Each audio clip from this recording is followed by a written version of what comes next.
प्राचीन काल में स्थूलकेश नामक एक ऋषि वन में आश्रम बनाकर रहते थे।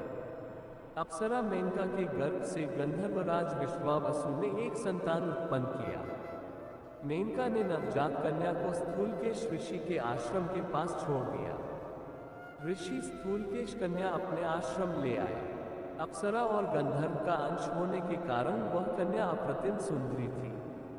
ऋषि ने उसका नाम रखा प्रमदवरा। भृगुवंशी ऋषि कुमार रुरु एक दिन स्थूलकेश के आश्रम पर घूमते घूमते आया और प्रमदवरा के रूप पर मोहित हो गया। रुरु के पिता प्रमति स्थूलकेश से मिले और रुरु और प्रमदवरा का विवाह तय किया गया। एक दिन प्रमदवरा सखियों के साथ वन में गई और उसका एक सर्प पर पैर पड़ गया। क्रोधित सर्प ने उसे दंश लिया और उसकी मृत्यु हो गई। इससे रुरु बहुत शोक में डूब गया। रुरु विलाप कर रहा था, तभी वहां एक देवदूत पहुंचा और उसने कहा कि प्रमदवरा को जितनी आयु मिली थी वह उस आयु को जी चुकी है। लेकिन रुरु ये सुनने को तैयार न था। देवदूत ने कहा कि यदि रुरु अपनी आधी आयु दे दो तो ये पुनः जीवित हो जाएगी। रुरु सहर्ष अपनी आधी आयु प्रमदवरा को देने को तैयार हुआ तो विश्वावसु और मेनका धर्मराज के पास गए और अपनी पुत्री को जीवित कराया।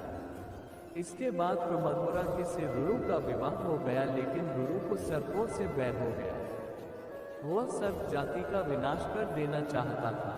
एक बार उसने एक पानी का सर्प देखा। रुरु ने सर्प को मारने के लिए हाथ में पकड़ी लाठी चलाई।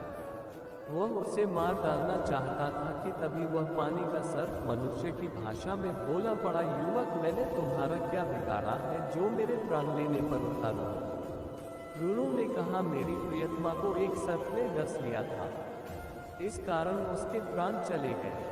तब से मैंने सभी सर्पों को नष्ट करने की प्रतिज्ञा ली है। सर्प बोला, तुम्हारा क्रोध उचित, किंतु हम ढूंढो विषविहीन पानी के सर्प को क्यों मारते हो? हमें तो विष ही नहीं होता। सर्प की आकृति मात्र से हमारे प्रति तुम्हारा बैर तो उचित नहीं है ऋषि कुमार। रुरु मनुष्य की बोली में सर्प को बात करते देख चौंक गया। ये जानकर उसे दुखद आश्चर्य हुआ कि जल के सर्पों में विष ही नहीं होता। डुंडुक की बात सुनकर रुरु को ज्ञान हुआ और अपने किए पर पछतावा हुआ कि मैं व्यर्थ ही निर्दोष सर्पों को मारता रहा।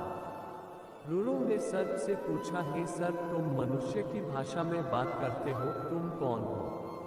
सर्प ने बताया, मैं पूर्वजन्म में सहस्त्रपाद नामक ऋषि था। खगम नामक एक मेरा मित्र था। एक दिन मेरा मित्र अग्निहोत्र कर रहा था, तब मैंने हास्य करते हुए तिनकों का एक सर्प बनाया और मित्र को डराने लगा। वह उस सर्प के भय से मूर्छित हो गया। चेतना आने पर उसने मुझे शाप दिया कि जिस प्रकार तुमने विषहीन सर्प बनाकर डराया, तू वैसा ही विषहीन सर्प बन जा। मैंने उससे बहुत क्षमा प्रार्थना की तो उसने कहा कि शाप खत्म करना उसे नहीं आता, परंतु उसने मुझे उपाय बताया कि प्रमति के पुत्र रुरु होंगे जिनका सर्पों से बैर होगा। उनसे मिलने पर तुम्हारे शाप का अंत हो जाएगा। ऋषि सर्प योनि त्याग कर वास्तव रूप में आए और रुरु को कई प्रवचन दिए। अपराध यदि व्यक्तिगत हो तो दंड भी व्यक्तिगत होना चाहिए। किसी एक व्यक्ति के अपराध की सजा उस पूरी जाति को क्यों को मिलनी चाहिए जिससे अपराधी का सरोकार है।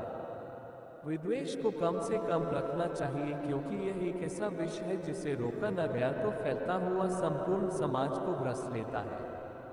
महाभारत के आदि पर्व की नीति कथा। जीवन के लिए आवश्यक बताए गए 16 संस्कारों में से एक है विवाह। सृष्टि को आगे बढ़ाने के लिए इस संस्कार का बड़ा योगदान है, इसीलिए शास्त्रों में विवाह के विषय पर बहुत विस्तृत चर्चा मिलती है। ज्योतिष शास्त्र में विवाह के संदर्भ में विस्तार से और प्रामाणिक वर्णन मिलता है। ज्योतिष का ही एक सहयोगी अंग है हस्तरेखा विज्ञान। हस्तरेखा विज्ञान में उन विषयों के बारे में बताया गया है जो प्रश्न विवाह को लेकर किसी युवक या युवती के मन में सहज ही उठते हैं। हमारी हथेली में होती है विवाह रेखा। उसी रेखा को आधार बनाकर हस्तरेखा विज्ञान में किसी जातक के विवाह के साथ साथ प्रेम प्रसंग से जुड़ी सारी बातों का विश्लेषण करता है। आज हम जानेंगे कि क्या कहती हैं हथेली की ये विवाह रेखाएं। विवाह और वैवाहिक जीवन से जुड़ी खास बातें जानने के लिए हस्तरेखा ज्योतिष श्रेष्ठ मार्ग है।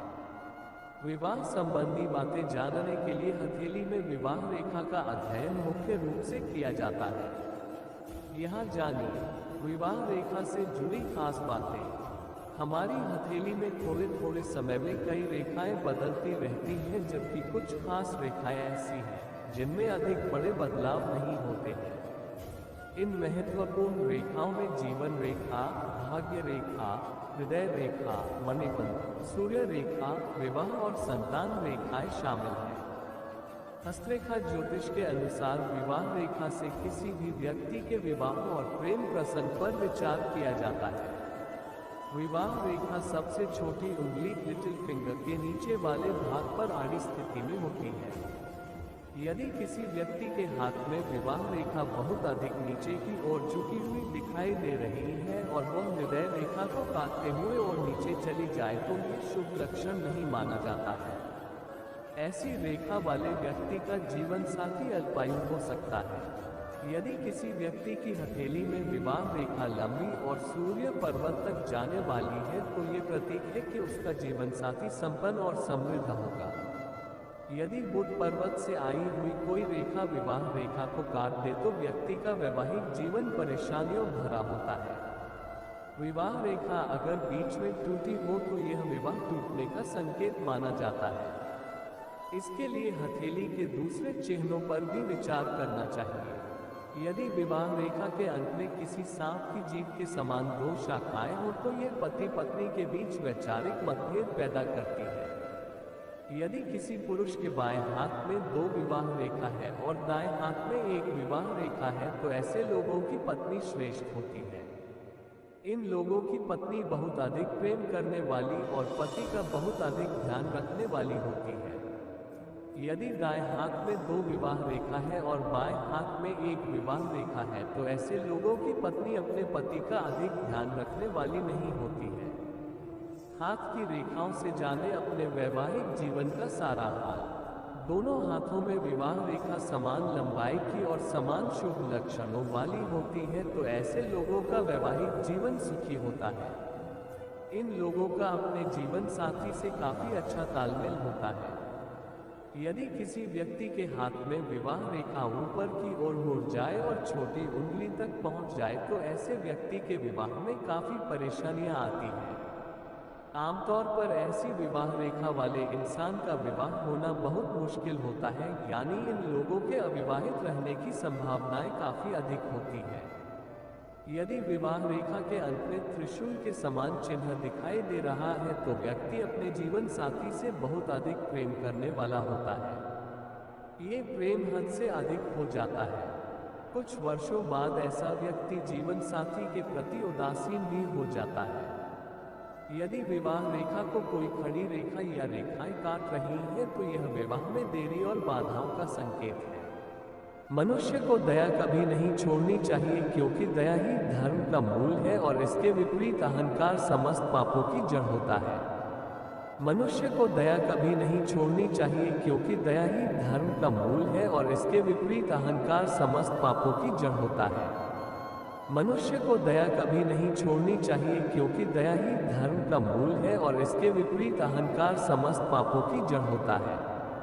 प्रलोभन और भय का मार्ग बच्चों के लिए उपयोगी हो सकता है, लेकिन सच्चे धार्मिक व्यक्ति के दृष्टिकोण में कभी लाभ हानि वाली संकीर्णता नहीं होती। मनुष्य की धार्मिक वृत्ति ही उसकी सुरक्षा करती है। धार्मिक वृत्ति बनाए रखने वाला व्यक्ति कभी दुखी नहीं हो सकता और धार्मिक वृत्ति को खोने वाला कभी सुखी नहीं हो सकता। आग्रह हर समन्वय को कठिन बनाता है, जबकि उदारता उसे सरल। जनता सरकार को बनाती है, सरकार जनता को नहीं। इसलिए सरकार के पिछले गु मत बनो। हर छोटे मोटे कार्य हेतु सरकार की मेहरबानियों के गुलाम मत बनो। जो होना है उसे कोई रोक नहीं जा सकता, इसलिए आप सभी आशंकाओं के तनाव से मुक्त होकर अपना काम करते रहो। जो मनुष्य अपने अहित का अनुमान करके शरण में आए हुए का त्याग कर देते हैं वे क्षुद्र और पाप में होते हैं। दरअसल उनका तो दर्शन भी उचित नहीं होता। प्रलोभन और भय का मार्ग बच्चों के लिए उपयोगी हो सकता है, लेकिन सच्चे धार्मिक व्यक्ति के दृष्टिकोण में कभी लाभ हानि वाली संकीर्णता नहीं होती। लक्ष्य निश्चित हो, पाव गतिशील हो तो मंजिल कभी दूर नहीं होता।